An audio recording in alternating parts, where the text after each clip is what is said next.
Hello ನಮಸ್ಕಾರ ಸ್ನೇಹಿತರ. ಶಾರದಮ್ಮ ಮನೆಗೆ ಬಂದಾಯಿತು. ಮನೆಗೆ ಬಂದಂತಹ ಶಾರದಾ ಅವರು ದೇವಿಯಾನಿನ ನೋಡಿದ ಹಳೆದೆಲ್ಲ ನೆನಪಾಯಿತು. ದೇವಿಯಾನಿ ಆಟ ಬಂದಾಯಿತು. ಹಾಗಿದ್ರೆ ಏನಾಯಿತು, ಏನು ಕಥೆ, ಇದೆಲ್ಲವನ್ನ ಕೂಡ ತಿಳ್ಕೊಬೇಕು ಅಂದರೆ ಈಗಲೇ ನಮ್ಮ ಈ ಚಾನಲ್ನ ಸಬ್ಸ್ಕ್ರೈಬ್ ಮಾಡಿ, ಹಾಗೆ ಈ ಒಂದು ವಿಡಿಯೋವನ್ನು ಪೂರ್ತಿಯಾಗಿ ನೋಡೋದನ್ನು ಯಾವುದೇ ಕಾರಣಕ್ಕೂ ಕೂಡ ಮರಿಬೇಡಿ. ಇಲ್ಲಿ ಭೂಮಿ ಕಣ್ಯಮ್ಮ ಹೇಳಿದ್ರು ಅನ್ನೋ ಕಾರಣಕ್ಕೆ ಶಾರದಮ್ಮ ಆದಷ್ಟು ಬೇಗ ಮನೆಗೆ ವಾಪಸ್ ಬರಬೇಕು ಅಂತ ಹೇಳಿ ಭೂಮಿ ವ್ರತವನ್ನ ಮಾಡ್ತಾಳೆ. ಆ ಒಂದು ಕಠಿಣ ವ್ರತ ಮಾಡಬೇಕು ಅನ್ನೋ ಕಾರಣಕ್ಕೆ ಭೂಮಿ ಮನೆಯವರು ಎಲ್ಲರೂ ಕೂಡ ದೇವಸ್ಥಾನಕ್ಕೆ ಬಂದಿದ್ದಾರೆ. ದೇವಸ್ಥಾನದಲ್ಲಿ ಭೂಮಿ ಮಾಡಿದಂಥ ವ್ರತದ ಫಲವಾಗಿ ಕೊನೆಗೂ ಕೂಡ ಶಾರದಮ್ಮ ಭೂಮಿಗೆ ಸಿಕ್ಕಿ ಬಿಡ್ತಾರೆ. ಇನ್ನೇನು ಶಾರದಮ್ಮ ಅವರು ಸಿಕ್ಕಿದ್ರು ಅನ್ನೋ ಒಂದು ಕ್ಷಣದಲ್ಲಿ ಅಶ್ವಿನಿ ಅಲ್ಲಿಗೆ ಎಂಟ್ರಿ ಕೊಡ್ತಾಳೆ. ಮನೆಯವ್ರು ಎಲ್ಲರನ್ನ ಕೂಡ ಶಾರದಮ್ಮನ ನಾನೇ ಹುಡುಕಿದ್ದು, ನನ್ನ ಜೊತೆನೆ ಇಟ್ಕೊಂಡಿದ್ದೆ, ನಾನು ಅಮ್ಮ ಒಂದು ಪುಟ್ಟ ಗೂಡಲ್ಲಿ ಇದ್ವಿ ಅನ್ನೋ ರೀತಿಯಲ್ಲಿ ಕತೆ ಪೋಟ್ರೆ ಮಾಡ್ತಾರೆ. ಅದೆಲ್ಲ ಹೇಗೆ ಸಾಧ್ಯ, ನಿನಗೆ ಗೊತ್ತಿತ್ತು ಶಾರದಾನ ನೀನೇ ನೋಡುತ್ತೆ ಅಂತ ಸಂಗೀತ ಅವರು ಪ್ರಶ್ನೆ ಮಾಡ್ತಾರ. ಈ ಕಡೆ ನಚೆ ಕೂಡ ಹೌದು, ನೀನು ಆ ರೀತಿ ಶಾರದತೆ ಸಿಕ್ಕಿದ್ರೆ ನಮ್ಮ ಹತ್ರ ಬರಬೇಕಿತ್ತಲ್ವಾ ಅಂತ ಕೂಡ ಹೇಳ್ತಿದ್ದಾರೆ. ಈ ಕಡೆ ಅಜಿತ್ ತಂದೆ ಕೂಡ ಹೌದು, ನೀನು ಅವತ್ತು ಅನಾಥಾಶ್ರಮದಲ್ಲಿ ಶಾರದಾನ ನೋಡ್ದೆ ಅಂತ ಹೇಳ್ತಿದ್ಯಲ್ಲ, ನಾವು ಅಷ್ಟೆಲ್ಲ ಹುಡುಕ್ತಾ ಇದೀವಿ ಅನ್ನೋ ವಿಷಯ ಕೂಡ ನಿನಗೆ ಗೊತ್ತಲ್ವಾ, ಯಾಕೆ ಕರೆದುಕೊಂಡು ಬರಲಿಲ್ಲ ಅಂತ ಪ್ರಶ್ನೆ ಮಾಡ್ತಾರೆ. ಅದಕ್ಕೆ ಇಲ್ಲಿ ಅಶ್ವಿನಿ ಕರ್ಕೊಂಡು ಬರಬೇಕು ಅಂತಾನೆ ಇದ್ದ, ಆದರೆ ಏನು ಮಾಡೋದು, ನೀವು ಯಾರು ಕೂಡ ನನ್ನನ್ನು ನಂಬುವುದಿಲ್ಲ, ಆಲ್ರೆಡಿ ನನ್ನನ್ನು ಫ್ರಾಡ್ ಅಂತ ಹೇಳ್ಬಿಟ್ಟಿದ್ದಾರೆ. ಅದೇ ಕಾರಣಕ್ಕೆ ನಾನು ನಿಮ್ಮ ಹತ್ರ ಬರುವುದ್ರ ಬದಲು ನನ್ನ ಅಮ್ಮನ ಜೊತೆ ನಾನೇ ನನ್ನ ಪುಟ್ಟದ ಗೂಡಲ್ಲಿ ನನ್ನ ಅಮ್ಮನ ಜೊತೆ ಆರಾಮಾಗಿರ್ಬೇಕು ಅಂತ ಅಂದ್ಕೊಂಡು ಇದ್ಬಿಟ್ಟೆ. ನನಗೂ ಕೂಡ ಎಷ್ಟು ಮನಸ್ಸಿಗೆ ಹಾಸ್ಯ ಆಯಿತು ಕೂಡ, ಗೊತ್ತಿದೆಯಾ ನಿಮಗೂ ಕೂಡ. ಆದರೆ ನಾನು ಯಾರ ಹತ್ರ ಕೂಡ ತೋರಿಸ್ಕೊಳ್ಳೋದಿಲ್ಲ, ಯಾಕಂದರೆ ಅಪ್ಪನೇ ನನ್ನ ಮಗಳಲ್ಲ ಅಂತ ಹೇಳಿಬಿಟ್ರು. ಆ ಮನಸ್ಥಿತಿಯಲ್ಲಿ ನನ್ನ ಅಮ್ಮನ ಹುಡುಕೋ ಪ್ರಯತ್ನದಲ್ಲಿದ್ದ. ನಾನು ಮೊದಲೇ ಅಮ್ಮನ ಹುಡುಕ್ತಾ ಇದ್ದೆ, ಆದರೆ ಮನೆಯಿಂದ ಆಚೆ ಬಂದಮೇಲೆ ನನ್ನ ಪ್ರಯತ್ನನ ಮತ್ತಷ್ಟು ಹಾಕಿ ಕೊನೆಗೂ ನನ್ನ ಅಮ್ಮನ ಹುಡುಕ್ತೆ. ನನ್ನ ಅಮ್ಮನ ನೋಡಿದಾಗ ನಂಗೆ ತುಂಬ ವಿಚಾರ ಆಯಿತು. ಅದೇ ಕಾರಣಕ್ಕೆ ಅಮ್ಮನಿಗೆ ಸೀರೆ ಉಡಿಸಿ ಅಲಂಕಾರ ಮಾಡ್ದೆ, ಜೊತೆಗೆ ಉಡುವೆಗಳನ್ನ ಕೂಡ ತಂದುಕೊಟ್ಟೆ, ಜೊತೆಗೆ ನನ್ನ ಕೈಯಾರೆ ಅಮ್ಮನಿಗೆ ಊಟ ಮಾಡಿಸಿ ಕಾಳಜಿಯಿಂದ ನೋಡ್ಕೋತಿದ್ದೆ. ನಿಮಗೆ ಅನುಮಾನ ಇದೆಯಾ? ಹಾಗಿದ್ರೆ ನಾನು ರೆಕಾರ್ಡರ್ ತೋರಿಸ್ತೀನಿ, ಬೇಕಿದ್ರೆ ನೋಡಿ, ನಾನೇ ಅಮ್ಮನ್ನ ಇಟ್ಕೊಂಡಿದ್ದದ್ದು ಅಂತ ಹೇಳಿ ಅಶ್ವಿನಿ ವಿಡಿಯೋ ರೆಕಾರ್ಡನ್ನು ತೋರಿಸ್ತಾರೆ. ಆ ಒಂದು ವಿಡಿಯೋವನ್ನು ನೋಡಿದ್ದೆ ಎಲ್ರಿಗೂ ಅಚ್ಚರಿ ಆಗತ್ತೆ. ಅದನ್ನು ನಿಜಕ್ಕೂ ಕೂಡ ಅಜ್ಜಿ ಅಂತೂ ನಂಬ್ಕೊಂಡೇ ಬಿಡ್ತಾರೆ. ಈ ಕಡೆ ಶ್ರವಣ್ಗೆ ಏನು ಹೇಳಬೇಕು ಮಾಡಬೇಕು ಗೊತ್ತಾಗ್ತಿಲ್ಲ. ಈ ಕಡೆ ಭೂಮಿ ಕೂಡ ಏನಪ್ಪ ಇದು, ಹೇಗಿದೆಲ್ಲ ಸಾಧ್ಯ ಅಂತ ಯೋಚನೆ ಮಾಡ್ತಿದ್ದಾರೆ. ಆದರೆ ಇಲ್ಲಿ ಅಶ್ವಿನಿ ಮಾತ್ರ, ನಾನವತ್ತು ಅನಾಥಾಶ್ರಮಕ್ಕೆ ಬಂದಿದ್ದೆ ಅಲ್ವಾ ನೀವಿದ್ದಾಗ, ಅವತ್ತೇ ನನಗೆ ಅಮ್ಮ ಸಿಕ್ಕಿದ್ದು, ಅವತ್ತೇ ಅಮ್ಮನ ನಾನು ಕರ್ಕೊಂಡು ಹೋದೆ, ಹಾಗೆ ಹೀಗೆ ಅಂತ ಹೇಳಿ ಒಂದಷ್ಟು ಕಥೆಯನ್ನು ಕಟ್ತಾರೆ. ಇದನ್ನ ನೋಡಿದಂಥ ದೇವಿಯಾನಿಗೆ ಕೊನೆಗೂ ಕೂಡ ಮನೆಗೆ ಎಂಟ್ರಿ ಕೊಟ್ಟೇ ಬಿಡ್ಲಲ್ಲ ಅಂತ ಅನ್ಕೋತಾರೆ. ತದನಂತರ ಏನಿದು ಇಲ್ಲೇ ಮಾತಾಡ್ಕೊಂಡು ನಿಂತಿದ್ರೆ ಹೇಗೆ, ಶಾರದಾನ ಮೊದಲು ಮನೆ ಕರ್ಕೊಂಡು ಹೋಗೋಣ, ಅಲ್ಲಿ ಕೂತು ಮಾತಾಡೋಣ, ಎಲ್ಲರೂ ಕೂಡ ನಡೀರಿ ಅಂತ ಹೇಳಿ ಅಚ್ಚು ಹೇಳಿದಾಗ ಇಡೀ ಮನೆ ಫ್ಯಾಮಿಲಿ ಎಲ್ಲರೂ ಕೂಡ ಮನೆಗೆ ಹೋಗ್ತಾರೆ. ಮನೆಗೆ ಹೋಗಿದ್ದೆ ಶಾರದವನ್ನ ಕರ್ಕೊಂಡು ಶ್ರವಣ್ ಮತ್ತು ಅಶ್ವಿನಿ ಒಳಗಡೆ ಬರಬೇಕು. ಅಷ್ಟರಲ್ಲಿ ಅಚ್ಯುತ್ ಬಂದಿದೆ. ಎಲ್ಲಿಗೆ ಬರ್ತಿದ್ಯಾ, ಯಾವುದೇ ಕಾರಣಕ್ಕೂ ನಿನ್ನಂಥವಳಿಗಂತೂ ಈ ಮನೇಲಿ ಪ್ರವೇಶ ಇಲ್ಲ, ಬಂದರೆ ಅದು ಶಾರದತ್ತೆ ಮಾತ್ರ ಮಾವನ ಜೊತೆ ಒಳಗಡೆ ಬರಬೇಕೇ ಹೊರತು ನೀನಲ್ಲ, ನಾನು ಶಾರದತ್ತೆನೇ ಮಾತ್ರ ಒಳಗಡೆ ಕರ್ಕೊಳ್ಳೋದು, ನಿನ್ನನ್ನಲ್ಲ ಅಂತ ಹೇಳ್ತಾರೆ. ಏನು ಮಾತಾಡ್ತಿದ್ರ ಅಜಿತ್ ನೀವು? ನಾನು ನಿಜಕ್ಕೂ ನಿಮ್ಗೆ ಏನು ಹೇಳಬೇಕು ಅಂತಾನೆ ಗೊತ್ತಾಗ್ತಿಲ್ಲ. ಎಲ್ಲನೂ ಯಾಕೆ ಪೊಲೀಸ್ ಬುದ್ಧಿಲೇ ನೋಡ್ತಾ ಇದ್ದೀರಾ ನೀವು, ಒಬ್ಬ ಮನುಷ್ಯರಾಗಿ ನೋಡಿ ಅಂತ ಹೇಳಿ ಅಶ್ವಿನಿ ಹೇಳ್ತಿದ್ರ. ಈ ಕಡೆ ಅಜಿತ್, ನಾನು ಏನು ನೋಡಬೇಕು ಹೇಗೆ ಮಾಡಬೇಕು ಅನ್ನೋದನ್ನ ನಿನ್ನಿಂದ ನೋಡಿ ಕಲಿಬೇಕಾಗಲ್ಲ.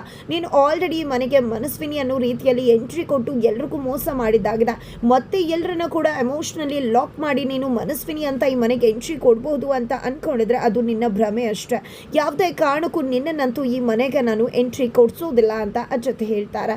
ಇತ್ತ ಕಡೆ ಶ್ರವಣ್ ಅವ್ರಿಗೆ ಏನು ಮಾತಾಡಬೇಕು ಗೊತ್ತಾಗ್ತಿಲ್ಲ. ಆದರೆ ಇಲ್ಲಿ ಅಶ್ವಿನಿ ಮಾತ್ರ, ಯಾಕೆ DNA ರಿಪೋರ್ಟ್ ಆ ರೀತಿ ಬಂತು ಅನ್ನೋ ಕಾರಣಕ್ಕೆ ನನ್ನನ್ನು ಮಗಳು ಅಂತ ಒಪ್ಕೊಳ್ಳೋದಿಲ್ವಾ ಅಪ್ಪ ನೀವು? ದಯವಿಟ್ಟು ಕರಳ ಸಂಬಂಧಕ್ಕಾದರೂ ಗೊತ್ತಾಗಬೇಕಲ್ವಾ, ನಾನು ಆ ರೀತಿ ಮಗಳಲ್ಲ ಅಂದಿದ್ದರೆ ನಾನು ಯಾಕೆ ಹುಚ್ಚಿತಾರ ಅಮ್ಮನ ಹುಡ್ಕೋದಕ್ಕೆ ಅಲಿಬೇಕಾಗಿತ್ತು, ಅಮ್ಮನ ಅಷ್ಟು ಚೆನ್ನಾಗಿ ಕಾಳಜಿಯಿಂದ ನೋಡ್ಕೋಬೇಕಾಗಿತ್ತು. ದಯವಿಟ್ಟು ಅರ್ಥ ಮಾಡ್ಕೊಳ್ಳಿ, ನಾನೇ ನಿಮ್ಮ ನಿಜವಾದ ಮಗಳು. ಸರಿ ಆಯಿತು ಬಿಡಿ, ನಿಮ್ಗೆ ಯಾರಿಗೂ ಇಷ್ಟ ಇಲ್ಲ ಅಂತ ಹೇಳಿದ್ರೆ ನನ್ನ ನಮ್ಮನ್ನು ಕರ್ಕೊಂಡು ನಾನು ಇಲ್ಲಿಂದ ಹೊರಟು ಬಿಡ್ತೀನಿ, ನಾನು ಯಾವುದೇ ಕಾರಣಕ್ಕೂ ಇಲ್ಲಿರೋದಿಲ್ಲ ಅಂತ ಹೇಳ್ತಿದ್ದಾರೆ. ನೋಡು ಅಶ್ವಿನಿ, ನಿನ್ನ DNA ಟೆಸ್ಟ್ ರಿಪೋರ್ಟಿಂದ ಮಾತ್ರ ನಾನು ನಿನ್ನ ಮಗಳು ಅಂತ ಹೇಳ್ತಿಲ್ಲ, ಮಗಳಲ್ಲ ಅಂತ ಹೇಳ್ತಿಲ್ಲ. ನಿನ್ನಲ್ಲಿ ಶಾರದಾ ಅತ್ತೆಯಲ್ಲಿ ಇರಬೇಕಾಗಿರೋ ಗುಣ, ಸ್ವಭಾವ, ನಡವಳಿಕೆ ಯಾವುದೂ ಕೂಡ ನಿನ್ನಲ್ಲಿ ಕಾಣಿಸ್ತಿಲ್ಲ. ನಿಜಕ್ಕೂ ನೀನು ಅಶ್ವಿನಿ, ಮನಸ್ವಿನಿ ಅದಕ್ಕೂ ಬಿಟ್ಟು ಬೇರೆ ಇರಬಹುದು. ಯಾವುದೇ ಕಾರಣಕ್ಕೂ ಕೂಡ ನಾನು ನಿನ್ನನ್ನು ಮನಸ್ವಿನಿ ಅಂತ ಒಪ್ಕೊಳ್ಳಿಕ್ಕಿಲ್ಲ ಅಂತ ಹೇಳ್ತಾರೆ. ಹೇಳ್ತಾರೆ ಅಚ್ಯುತ್. ಅದಕ್ಕೆ ಇಲ್ಲಿ ಅಶ್ವಿನಿಗೆ ಏನು ಮಾಡಬೇಕು ಅಂತ ಗೊತ್ತಾಗ್ತಿಲ್ಲ. ಅದರ ನಡುವೆ ತಂದೆ ಆದಂಥ ವರ್ಷನಲ್ಲಿ ಮಾತನಾಡ್ತಿದ್ದಾರೆ. ಇತ್ತ ಕಡೆ ದೇವಿಯಾನಿ ಅವರಂತೂ ಸಖತ್ತಾಗಿ ಅಚ್ಯುತ್ ಕ್ವೆಶನ್ ಕೇಳ್ತಿದ್ದಾನೆ. ಹೀಗೆ ಕ್ವೆಶನ್ ಕೇಳಿ ಇವಳನ್ನ ಸಿಕ್ಸಾಕಿ ಮನೆಯಿಂದ ಹೊರಗಡೆ ದಬ್ಬಿಸ್ಲಿ ಅಂತ ಕಾಯ್ತಿದ್ದಾರೆ. ಅದರ ನಡುವೆ ಇಲ್ಲಿ ಅಚ್ಯುತ, ಹಾಗಿದ್ರೆ ನೀನು ಯಾಕೆ ವಿಡಿಯೋ ಮಾಡ್ಕೊಂಡೆ?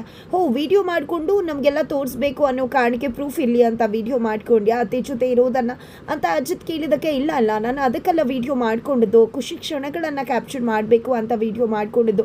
ನನ್ನ ಅಮ್ಮನ ಕೈ ತುತ್ತು ತಿಂದಿರೋ ಒಂದು ನೆನಪೇ ಇಲ್ಲ ನನಗೆ. ಆದರೆ ಅಷ್ಟು ವರ್ಷಗಳ ನಂತರ ಅಮ್ಮ ನನಗೆ ಸಿಕ್ಕಿದ್ರು. ಹಾಗಾಗಿ ಅಮ್ಮನಿಗೆ ತುತ್ತು ತಿನ್ನಿಸ್ಬೇಕು, ಕೈಯಿಂದ ಊಟ ಮಾಡಿಸ್ಬೇಕು ಅಂತ ಅನ್ನಿಸ್ತು. ಅದೇ ಕಾರಣಕ್ಕೆ ನನ್ನ ಕೈಯಾರೆ ನಾನೇ ಅಮ್ಮನಿಗೆ ಊಟ ಮಾಡಿಸ್ದೆ. ಅದನ್ನು ಕ್ಯಾಪ್ಚರ್ ಮಾಡಿಕೊಂಡೆ. ಅದಕ್ಕೆ ಕಾರಣ ನನ್ನ ಅಮ್ಮನ ಜೊತೆ ನಾನು ಇದ್ದಂಥ ಕ್ಷಣಗಳನ್ನ ನೋಡಬೇಕು, ಆ ಒಂದು ಖುಷಿ ಕ್ಷಣಗಳನ್ನ ಕ್ಯಾಪ್ಚರ್ ಮಾಡ್ಕೋಬೇಕು ಅನ್ನೋ ಒಂದೇ ರೀಸನ್ಗೆ ಅಂತ ಅಶ್ವಿನಿ ಹೇಳಿದಾಗ ಈ ಕಡೆ ಎಲ್ರಿಗೂ ಕೂಡ ಅಶ್ವಿನಿ ಮಾತುಗಳು ಸರಿ ಅಂತ ಅನ್ಸುತ್ತೆ. ಯಾಕಂದರೆ ಇಲ್ಲಿ ಅಶ್ವಿನಿ, ನೀವೆಲ್ಲರೂ ಕೂಡ ಬರ್ಡೇ ಸಮಾರಂಭ ಅದು ಇದು ಮಾಡಿದಾಗ ನೀವು ಕೂಡ ಎಲ್ಲ ಕ್ಯಾಪ್ಚರ್ ಮಾಡ್ಕೋತೀರಾ ಅಲ್ವಾ? ಯಾವುದಾದ್ರೂ ಪ್ರೂಫ್ ತೋರಿಸ್ಬೇಕು ಅನ್ನೋ ಕಾರಣಕ್ಕೆ ಕ್ಯಾಪ್ಚರ್ ಮಾಡ್ಕೋತೀರಾ? ಇಲ್ಲ ಅಲ್ವಾ? ಒಂದು ಖುಷಿ ಕ್ಷಣಗಳನ್ನ ಕ್ಯಾಪ್ಚರ್ ಮಾಡ್ಕೋಬೇಕು ಅಂತ ತಾನೇ ಕ್ಯಾಪ್ಚರ್ ಮಾಡ್ಕೋತೀರಾ ಅಂದಾಗ ಇಲ್ಲಿ ನಚ್ಚಿ ಕೂಡ, ಹೌದು ನನಗೆ ಯಾಕೋ ಅಶ್ವಿನಿ ಹೇಳ್ತಿರೋ ಪಾಯಿಂಟ್ ವ್ಯಾಲಿಡ್ ಇದೆ ಅನ್ನಿಸ್ತದೆ ಬ್ರೋ ಅಂತ ಕೂಡ ಹೇಳ್ತಾರೆ. ಅಪ್ಪು ಕೂಡ ಅದನ್ನೇ ಹೇಳ್ತಿದ್ದಾರೆ. ಕೊನೆಗೂ ಕೂಡ ಇಲ್ಲಿ ಅಚ್ಯುತ ಯಾರ ಮಾತನ್ನು ಕೂಡ ನಾನು ತಗೊಳ್ಳೋದಿಲ್ಲ, ನನಗೆ ತುಂಬ ಚೆನ್ನಾಗಿ ಗೊತ್ತದ, ನನ್ನ ಇನ್ಸ್ಟಿಂಕ್ಟ್ ಹೇಳ್ತದೆ ಯಾವುದೇ ಕಾರಣಕ್ಕೂ ಈಕೆ ನಮ್ಮ ಮನಸ್ವಿನಿ ಆಗ್ಲಿಕ್ಕೆ ಸಾಧ್ಯ ಇಲ್ಲ, ಇವಳನ್ನಂತೂ ಒಳಗಡೆ ಬಿಡುವುದಿಲ್ಲ ಅಂದಾಗ ಇಲ್ಲಿ ಶ್ರವಣ್, ನಾನು ಅಶ್ವಿನಿನ ನನ್ನ ಮಗಳು ಅಂತ ಒಪ್ಕೋತೀನಿ, ಅವಳೇ ನನ್ನ ಮಗಳು, ನನ್ನ ಮನಸ್ಸು ಹೇಳ್ತದ, ನಾನು ಯಾವುದೇ ಕಾರಣಕ್ಕೂ DNA ಟೆಸ್ಟ್ ರಿಪೋರ್ಟ್ ಎಲ್ಲ ನಂಬೋದಿಲ್ಲ. DNA ಎಷ್ಟು ನಿಜ ಅಂತ ನಂಬ್ಕೊಳ್ಳೋದು, ಅದರಲ್ಲೂ ಫಾಲ್ಟ್ ಇರ್ಬೋದಲ್ವಾ, ಹ್ಯೂಮನ್ ಎರರ್ ಅಂತೀವಲ್ವಾ ನಾವು. ಎಷ್ಟೋ ಬಾರಿ ಅಚ್ಯುತ ನಮಗೆ ಪೇಷಂಟ್ ಬದುಕೋದೇ ಇಲ್ಲ ಇನ್ನೊಂದು ವಾರ ಅಂತ ಡಾಕ್ಟರ್ ಹೇಳ್ತಾರೆ, ಬಟ್ ವರ್ಷಗಳ ಗಟ್ಟಲೆ ಬದುಕಿರೋ ಚಾನ್ಸಸ್ ಕೂಡ ಇದೆ, ಅದನ್ನು ನಾವೇ ನೋಡಿದ್ದೀವಿ ಅಲ್ವಾ. ಇದು ಜಸ್ಟ್ ಮೆಡಿಕಲ್ ಅಲ್ಲ, ಬೇರೆ ಫೀಲ್ಡಲ್ಲೂ ಕೂಡ ಆಗತ್ತೆ, ಇದನ್ನೆಲ್ಲ ಹ್ಯೂಮನ್ ಎರರ್ ಅಂತಾರಲ್ವ. ಅದೇ ರೀತಿಯಾಗಿ ನಾನು ಯಾವುದೇ ಕಾರಣಕ್ಕೂ DNA ಟೆಸ್ಟ್ ರಿಪೋರ್ಟ್ನ ನಂಬೋದಿಲ್ಲ. ಅಶ್ವಿನಿನೇ ನನ್ನ ಮಗಳು. ನಿಮಗೆ ತೊಂದರೆ ಆಗುತ್ತೆ ಅಂದರೆ ಖಂಡಿತ ನಾನು ನಿಮಗೆ ತೊಂದರೆ ಕೊಡೋಕೆ ಇಷ್ಟಪಡುವುದಿಲ್ಲ. ನನ್ನ ಹೆಂಡತಿ ಮಗಳನ್ನ ಕರ್ಕೊಂಡು ಫಾರ್ಮ್ ಹೌಸ್ಗೆ ಹೋಗ್ಬಿಡ್ತೀನಿ ಅಂತಾರೆ.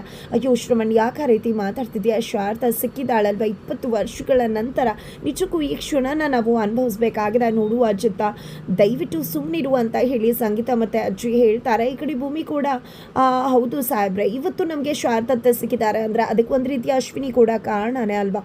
ದಯವಿಟ್ಟು ನೀವು ಅದನ್ನು ಸಾಬೀತುಪಡಿಸ್ತೀರಾ, ನಿಮ್ಮ ಅನುಮಾನ ನಿಜನ ಸುಳ್ಳ ಅನ್ನೋದನ್ನು ಎಲ್ಲರೂ ಮುಂದೆ ಸಾಬೀತುಪಡಿಸ್ತೀರಾ ಅನ್ನೋ ನಂಬಿಕೆ ನನಗಿದೆ ಅಂದಾಗ ಅಜ್ಜಿತ್ ಹೋಗ್ಬಿಡ್ತಾರೆ. ಕೊನೆಗೂ ಶಾರದಾ ಶ್ರವಣ್ ಹಾಗೆ ಅಶ್ವಿನಿನ ಆರ್ತಿ ತೆಗೆದು ಒಳಗಡೆ ಕರ್ಕೋತಾರೆ. ತನ್ನ ಅಮ್ಮನಿಗೆ ನಾನೇ ಊಟ ಮಾಡಿಸ್ತೀನಿ ಅಂತ ಹೇಳಿ ಅಶ್ವಿನಿನೇ ಶಾರದಾ ಅವ್ರಿಗೆ ಊಟವನ್ನು ಮಾಡಿಸ್ತಾರೆ. ನಂತರ ಇಲ್ಲಿ ಶಾರದಾ ಅವರು ಅಶ್ವಿನಿ ಜೊತೆ ಇರೋಕ್ಕಿಂತ ಭೂಮಿ ಹತ್ರ ಕಂಫರ್ಟ್ ಆಗಿದ್ದಾರೆ. ಇತ್ತ ಕಡೆ ಭಾಗ್ಯಮ್ಮ ಕೂಡ ಇಷ್ಟು ವರ್ಷಗಳ ನಂತರ ಒಂದು ಕುಟುಂಬ ಒಂದಾಗಿದೆ. ಕೆಲವಷ್ಟು ಅನುಮಾನ ಇದೆ. ಶಾರದಾ ಅವ್ರಿಗೆ ನೆನಪಿಲ್ಲ, ಅಶ್ವಿನಿ ಮನಸ್ವಿನಿ ಅನ್ನೋ ಕನ್ಫ್ಯೂಷನಲ್ಲಿದ್ದೀರಾ, ಖಂಡಿತ ಎಲ್ಲದಕ್ಕೂ ಕೂಡ ಉತ್ತರ ಸಿಗುತ್ತೆ ಅಂತ ಕೂಡ ಭಾಗ್ಯಮ್ಮ ಹೇಳ್ತಾರೆ.